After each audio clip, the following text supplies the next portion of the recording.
నమస్తే. ఈరోజు మన స్టూడియోలో ప్రముఖ ఆధ్యాత్మికవేత్త శ్రీచక్ర ఉపాసకులు మణికంఠ శర్మ గారు మనతో ఉన్నారు. గురుగారితో మాట్లాడిద్దాం. నమస్కారం గురుగారు. పరమేశ్వరార్పణమస్తు. గురుగారు, మే నెలలో ధనుసు రాశి వారి పరిస్థితి ఎలా ఉండబోతుంది? ఎలాంటి పరిహారాలు చేసుకోవడం వల్ల వీళ్ళకి మంచి ఫలితాలు ఉంటాయి అంటారు గురుగారు? ఓం శ్రీ గురుభ్యో నమః. హరి ఓం. ఈశానా సర్వవిద్యానామీశ్వర సర్వభూతానా బ్రహ్మాధిపతి బ్రహ్మణోధిపతి బ్రహ్మ శివో మే సదా శివోం పరమేశ్వరార్పితమస్తు. మే నెలలో ధనుసు రాశి వారి దగ్గరికి వచ్చేసరికి మూలా నక్షత్రం 4 పాదాలు, పూర్వాషాఢ 4 పాదాలు, ఉత్తరాషాఢ మొదటి పాదం వారు ధనుసు రాశిలోకి ఇచ్చేస్తారు. ఈ ధనుసు రాశి వారికి రాహు కేతులు ఇరువురు కూడా స్వక్షేత్రంలో ఉండడం వల్ల మిశ్రమైన ఫలితాలు లభిస్తూ ఉంటాయి. మే నెల 5వ తారీఖు తర్వాత నుంచి కూడా ఉద్యోగులకు ఎవరైతే ఉన్నారో వాళ్ళకి ప్రమోషన్ వచ్చేటువంటి అధికారం, అవకాశం అనేటువంటిది ఎక్కువగా కనబడుతూ ఉంటుంది. విద్యార్థులకి మంచి ఫలితాలు ఏర్పడము, అనుకున్నటువంటి కాలేజీలో సీట్లు రావడం అనేటువంటిది జరుగుతుంది. ఇక వ్యాపారస్తులు కానీ రైతులు కానీ మనం వేసిన పంటకి గిట్టుబాటు ధర వచ్చింది, నేను సంతోషంగా ఉన్నాను, ఈ నెల నేను తినగలుగుతున్నాను, ఈశ్వరానుగ్రహం నాకు పూర్తిగా కలిగింది అనేటువంటి విషయానికైతే ఒప్పుకోదగ్గ సూచన. ఇక విదేశాలకి వెళ్దాం అనుకునేటువంటి వారు ఈ నెలలో మంచి ఫలితాలు ఏర్పడుతూ ఉంటాయి. శ్రీకారం చుట్టుకోండి, మంచి అవకాశం అనేటువంటిది ఖచ్చితంగా అమ్మవారు కలగజేస్తుంది. స్త్రీల విషయానికి వచ్చేసరికి మీ మీద నీలాప నిందలు పడేటువంటి అవకాశం ఏర్పడుతుంది. కాస్త మిమ్మల్ని చిన్న చూపు చూడటము, నువ్వు చెప్పేదేమిట్లే అనేటువంటి ఒక విధమైనటువంటి మిమ్మల్ని తూచ్యంగా మాట్లాడటం అనేది జరుగుతూ ఉంటుంది. బాధపడవలసిన అవసరం లేదు, అమ్మవారి అనుగ్రహంతో ఆ యొక్క కష్టం కూడా తీరిపోతుంది. ఇక ఈ ధనుసు రాశి వారు ఇంకాస్త మెరుగైనటువంటి వ్యవస్థకి, అంటే సినీ రంగంలో ఉన్నటువంటి వారు ఇంకాస్త శ్రమ పడవలసి వస్తుంది అనేటువంటిది చాలా ముఖ్యం. రాజకీయ నాయకులు కూడా మిశ్రమైన ఫలితాలు ఏర్పడతాయి. జనాదరణ పెరగదు, అలాగని తగ్గదు. ఇదివరకు ఎంత ఉందో అలాగే మీ యొక్క స్థాయిని నడిపించుకోవడం అనేటువంటిది ఈ నెలంతా ఇలాగే ఉంటుంది. అవకాశాలు గుర్తింపు పరంగా అంతంత మాత్రంగానే ధనుసు రాశి వారు ఏర్పడుతుంది. 12వ తారీఖు సోమవారం పౌర్ణమి స్వాతి నక్షత్రోక్తంలో రావడం ధనుసు రాశి వారికి ఇది ఒక మంచి అవకాశం. ఈ అవకాశాన్ని ఎలా వినియోగించుకోవాలి అంటే, శివాలయంలో సోమవారం రోజున తెల్లవారుజామున 5 గంటలకు రుద్రాభిషేకం గావించుకుని, రుద్రాభిషేకం చేసిన తర్వాత ఆ యొక్క స్వామివారికి సమర్పించినటువంటి నీళ్లు అభిషేకం చేసిన తర్వాత పానపట్ట నుంచి బయటికి వస్తూ ఉంటాయి.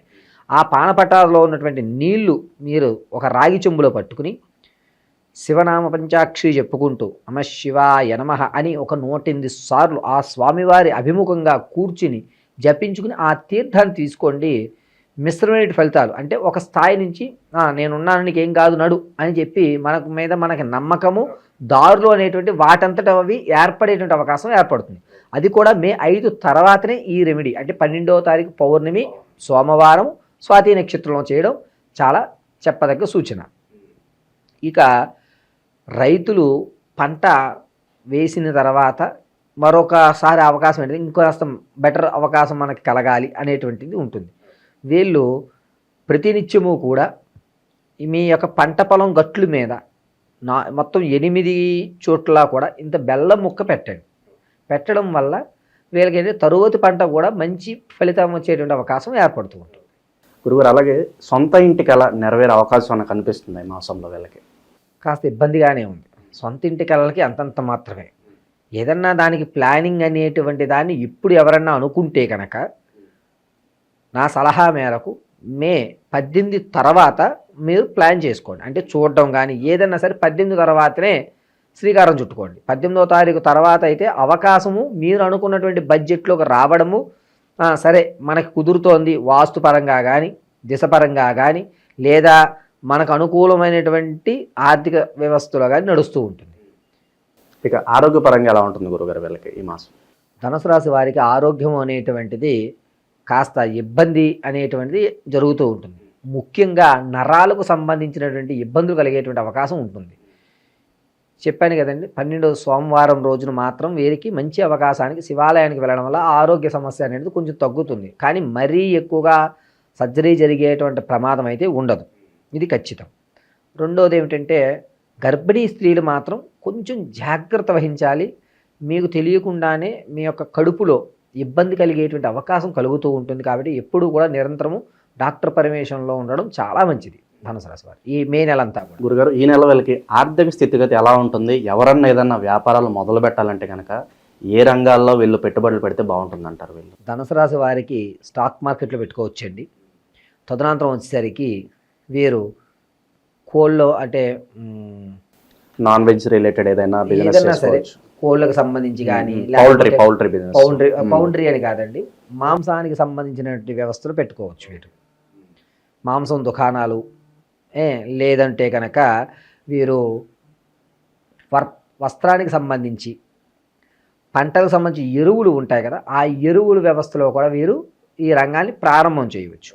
మే 18 తర్వాత ఈ ప్రారంభం చేసుకోవచ్చు. శుభకార్యాలు జరగడానికి ఏదైనా ఆస్కారం కనిపిస్తుంది గురుగారు ఈ మాసంలో వీళ్ళకి? ధనుసు రాశిలో ఉన్నవారు ఆడవారికి పెళ్లి చూపులు అవ్వడము, నిశ్చితార్థం జరగడం అనేటువంటి జరుగుతుంది ఖచ్చితంగా ఈ మే నెలలో.